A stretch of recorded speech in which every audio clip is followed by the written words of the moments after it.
Good morning. The Pharisees and scribes in the gospel began to complain, saying, "This man," meaning Jesus, "welcomes sinners and eats with them." They are not one of us. They should not be with us. And here, the mentality of exclusivity, exclusive, comes out. She does not belong to us. He does not belong to us. They are not one of us.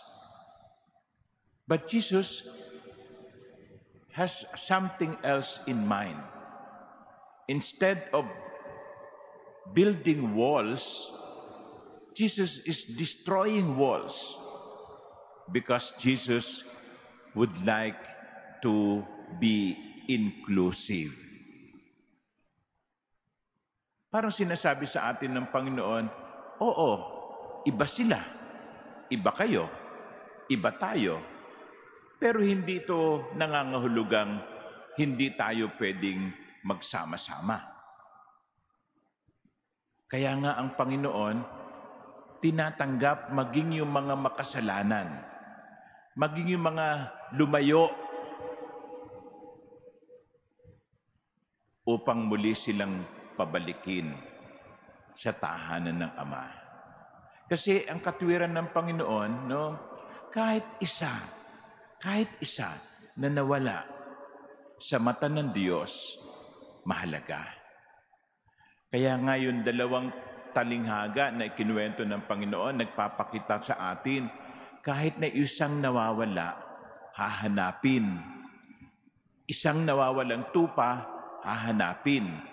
Isang nawawalang salapi, hahanapin.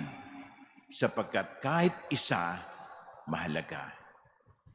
Sa Diyos, na lumikha ng lahat, kahit isa, mahalaga. And I think this is a mentality that we should also have in our lives. Inclusivity. To be inclusive. To accept as many as possible. Now, however, it does not mean that we tolerate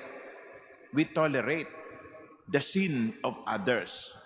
Halika, wala akong pakialam kung magnanakaw ka. Hindi natin kinukonsinte ang pagnanakaw. Hindi natin kinukonsinte ang pangangaliwa. Hindi natin kinukonsinte ang paggawa ng masama.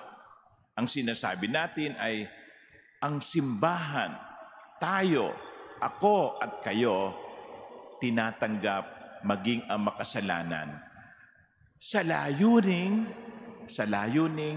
akayin sila sa pagbabago. Yun naman ang intensyon Bakit natin sila tatanggapin? Upang ipakita sa kanila na meron palang ibang klase ng buhay, na meron palang ibang daan kesa sa tinatahak nilang daan. Meron palang ibang klase ng buhay kesa sa meron sila ngayon. Ang Panginoon, bagamat tinanggap niya ang makasalanan, hindi niya kinonsente ang mga kasalanan ginagawa nila. Hindi ba? Dinala sa Panginoon ang isang babaeng nahuling nangangalunya. Gusto nilang parusahan ni Jesus yung babae. Sabi ng Panginoon, sige, kung sino sa inyong walang kasalanan, siya ang maunang bumato sa kanya. Nag-alisan silang lahat. Kasi alam nilang silang lahat ay may kasalanan. Pero sa bandang huli, nung tinanong ni Jesus yung babae, nasan yung mga nag-aakusa sa'yo? Umalis na po At ang sabi ng Panginoon, humayo ka at huwag ka na muling magkasala. Sa mga minamahal kong kapatid, to welcome sinners does not mean to condone, to allow, no, to permit their sin, but to lead them to a better way of life. Ganon si Jesus.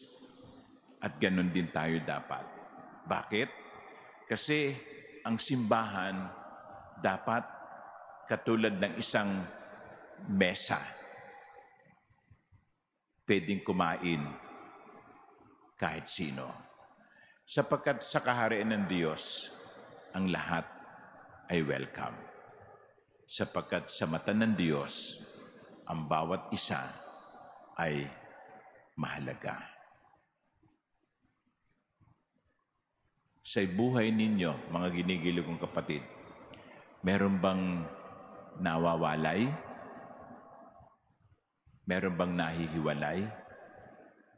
Baka sinasabi sa inyo ng Panginoon ngayon, gagawin kitang instrumento, kasangkapan, upang itong humihiwalay na ito ay ibalik mong muli sa akin.